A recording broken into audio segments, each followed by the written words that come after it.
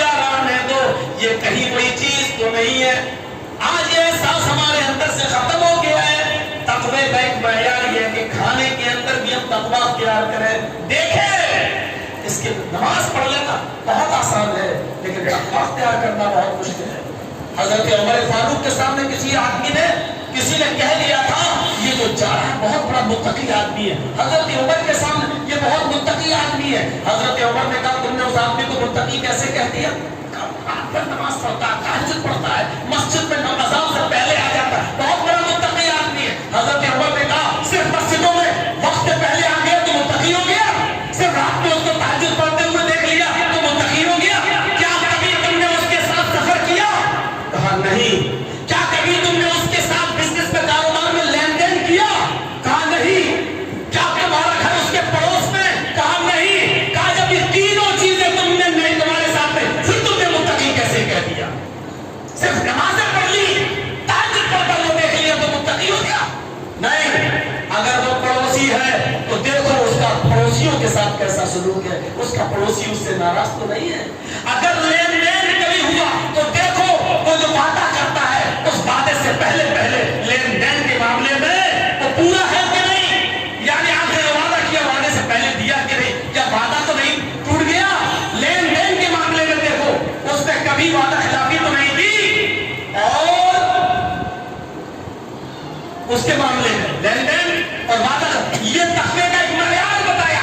تقوی کا ایک معیار پڑوسی اور لین دین, ان چیزوں میں تمہارے ساتھ کوئی کوتاہی تو نہیں. اور سفر تم نے کیا؟ کہا نہیں. سفر جب نہیں کیا تو تم کیسے جانتے ہو کہ وہ بڑا عبادت گزار؟ سفر میں دیکھو نماز کے وقت نماز پڑھی کہ نہیں, اس کو تقوی کا کتنا, اللہ سے کتنا ڈر ہے اس کے اندر, اور یہ تینوں چیزیں تم نے اس کے اندر نہیں دیکھی پھر متقی کیسے کہہ دیا؟ بہت آسان ہے نماز پڑھ لینا لیکن تقوی اختیار کرنا بہت مشکل. اس لیے فرمایا کہ تقوی اختیار کرو. تقوی. حضرت عمر فاروق رضی اللہ تعالیٰ عنہ اپنے ایک ساتھی کے ساتھ غالباً عبداللہ بن دینار کے ساتھ جا رہے ہیں اور جنگل سے گزر ہو رہا ہے. ایک چرواہے کو دیکھا کہ وہ بکریاں چلا رہا ہے, ان کو بھوک لگی ہے, ان کو ان کے ساتھی کو. حضرت عمر نے اس چرواہے کو بلایا, یہ بکریاں کس کی ہیں؟ اس چرواہے نے کہا, جانتا نہیں تھا کہ امیر المومنین ہے, یہ بکریاں کس کی ہیں؟ کہا یہ میرے مالک کی ہے.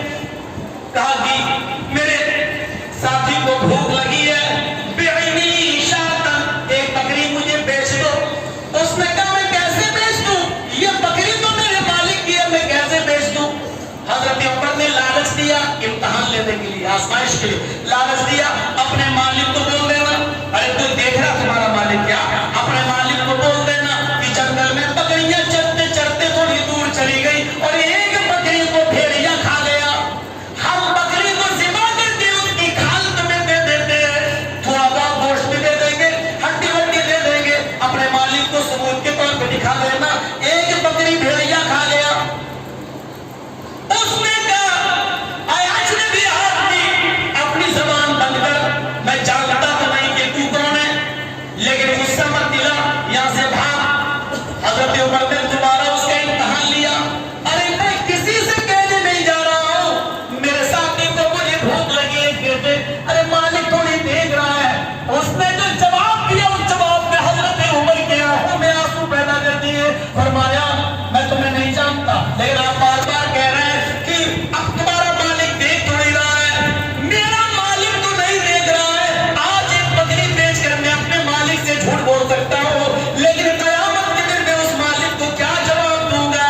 میں اپنے رب کو کیا جواب دوں گا؟ میں اس مالک کو کیا جواب دوں گا جب میرے مالک کا بھی مالک ہے؟ حضرت عمر فاروق کی آنکھوں میں آنسو آ گئے اور پورا جنگل چھوڑ چھاڑ کے اپنے عبداللہ بن دینار سے کہا چلو یار اب موڈ نہیں ہے جنگل میں گھومنے کا, چلو چلتے ہیں. اپنے دربار خلافت میں پہنچتے ہیں. دوسرے دن بلایا جاتا ہے اس کو, ادھر آؤ. اپنے مالک کو لے کر اپنے قاصد سے کہا اس کو اور اس کے مالک کو, اس چرواہے کو اس کے مالک کو, دونوں کو بلاؤ. جب دونوں آئے تو یہ ڈر گیا دیکھ کر, ارے کل تو یہ بکری کام رہا تھا ہم سے, یہ تو امیر المومنین ہے, یہ کیا ہوا؟ آج بھی ہمیں کہیں سزا نہ دیں. کہا یہ تمہارا غلام ہے؟ مالک نے کہا جی یہ میرا غلام ہے, اس کو مجھے بیچ دے. کہا کہ نہیں بھائی مجھے اس سے بڑے بڑے فائدے, بڑا ایماندار آدمی ہے, میں کیسے بیچ دوں؟ حضرت عمر نے کہا یہ غلام مجھے چاہیے, قیمت بولو. اس نے سوچا یہ ان کو ضرورت ہے, اس نے ڈبل قیمت مانگی. حضرت عمر نے بیت المال سے اس کو ڈبل قیمت دی اور کہا جاؤ یہ ہمارے پاس. اب وہ ڈر رہا ہے یہ کیا ہوا, اس نے بیچا, انہوں نے خرید لیا ہمارے, اب تو ہمارا بڑا حال ہوگا. اور ڈبل قیمت دینے کے بعد اس غلام کے سر پہ ہاتھ پھیرا اور پھیرنے کے بعد جاؤ میں نے بیت المال سے قیمت ادا کر کے تمہیں خرید کر تمہیں آزاد کر دیا. تم نے کہا کہ میں قیامت کے دن اپنے رب کو کیا جواب دوں گا, اس کلمے کی بنیاد پر میں تمہیں آزاد کر رہا ہوں, اس کلمے کی وجہ سے تم آزاد کیے جا رہے ہو. اور مجھے امید ہے اگر اسی طریقے سے تم اللہ سے کرتے رہے تو یہی خوف, یہی ڈر, یہی تقویٰ تمہیں قیامت کے دن جہنم کے عذاب سے بھی نجات عطا فرمائے گا. یہ تھی پرہیزگاری جو آج ہماری سوسائٹی اور ہمارے معاشرے کے اندر کام رہے. حضرت عمر ابن عبدالعزیز کو کون نہیں جانتا؟ یہ وہی عمر ابن عبدالعزیز ہے جنہوں نے اپنے غلام کو 8 دینار دیے. 8 دینار دے کر بھیجا کہ بازار سے کپڑا خرید کر لاؤ, میرا کپڑا پرانا ہو گیا ہے یہی پہنتا ہوں. غلام ان کا کپڑا خرید کر لاتا ہے تو دیکھتے ہیں ایسے, ارے اتنا اچھا کپڑا لانے کے لیے کس نے کہا تھا تمہیں؟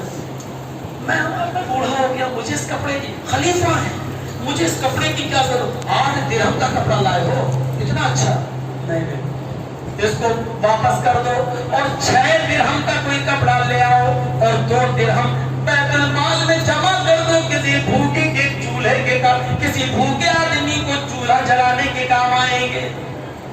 ان کا غلام رونے لگا. عمر ابن عبدالعزیز کہتے تم کیوں رو رہے ہو؟ کہا امیر المومنین, جب آپ امیر نہیں تھے, جب آپ خلیفہ نہیں تھے, سنو دلچسپ واقعہ, جب آپ امیر نہیں تھے تب بھی ہم آپ کے غلام تھے. ایک دن آپ نے مجھے 800 درہم دے کر بھیجا تھا, آج تو 8 ہی دیے. جب آپ امیر المومنین نہیں تھے تو 800 درہم دے کر مجھے بازار میں بھیجا تھا اور کہا تھا کپڑا لاؤ. جب میں 800 درہم کا کپڑا لے کر آیا تو آپ نے کپڑا دے کر میرے منہ پہ مار دیا اور کہا کہ میں اتنا گھٹیا کپڑا پہنوں گا. کل تک آپ کو 800 درہم کا کپڑا بھی گھٹیا لگتا تھا, آپ مجھے میرے منہ پر پھینک دیے, 200 درہم اور دیے اور کہا 1000 درہم کا کپڑا لاؤ. کل تک آپ کی نظر میں 800 درہم کا کپڑا بھی گھٹیا تھا اور آج آپ کی نظر میں 8 درہم کا کپڑا بھی اچھا ہے. 6 درہم. امیر المومنین رو کر کہتے ہیں مجھے پرانا زمانہ یاد نہ دلاؤ, اب میں امیر المومنین ہوں, اب میں لوگوں کا خادم ہوں. اگر ایک بھی انسان میرے خلافت کے زمانے میں بھوکا سو گیا ہے, قیامت کے دن اس کی جواب دہی مجھ سے ہوگی, وہ پوچھ تاچھ مجھ سے ہوگی. پتہ نہیں لوگوں نے مجھے کیوں اس کرسی پر بٹھا دیا, مجھے امیر المومنین کیوں بنا دیا. ہاں یہ سچ ہے, کل تک 800 درہم کا کپڑا بھی مجھے گھٹیا لگتا تھا, لیکن آج 8 درہم کی بجائے 6 درہم کا پہنوں گا اور 2 درہم کا کپڑا, 2 درہم کسی بھوکے کو دے دوں گا, اس کے گھر میں چولہا جلے گا. یہ تقوی کی کون سی سیڑھی تھی اور تقوی کا کون سا معیار تھا, ہمیں کہیں دیکھنے کو ملتا ہے. یہی عمر ابن عبدالعزیز, ان کی بیوی کہتی ہے کہ پیٹ میں بچہ ہے, ماں جب کچھ کھائے گی تبھی بچہ پرورش پائے گا, پیٹ میں پروان چلے گا. 3 دن سے گھر میں چولہا نہیں جلا. امیر المومنین بنے بیٹھے اور بیوی کی چنتا نہیں. ارے بیوی کی نہ کرو تو کم سے کم اس پیٹ کے بچے کی تو کرو. کہنے لگے بیوی رکو, 5-6 دن کے بعد مہینہ ہونے والا ہے, بیت المال سے وظیفہ ملے گا, تب ابھی کھجور کھا لو, پانی پی لو, اسی میں گزارا کر لو. کچھ نہیں ہے, کب میں کیا کروں. رات میں چپکے سے امیر المومنین عمر ابن عبدالعزیز کی بیوی نے اپنی لونڈی سے کہا خادمہ سے بیت المال جاؤ اور بیت المال کے مالک سے, کیشیئر سے, جو خزانچی ہوتا ہے بیت المال کا ذمہ دار, اس سے جا کر کہو 1 پیالہ دودھ دے دے, 1 پیالہ دودھ دے دے. ان کی عمر ابن عبدالعزیز کی بیوی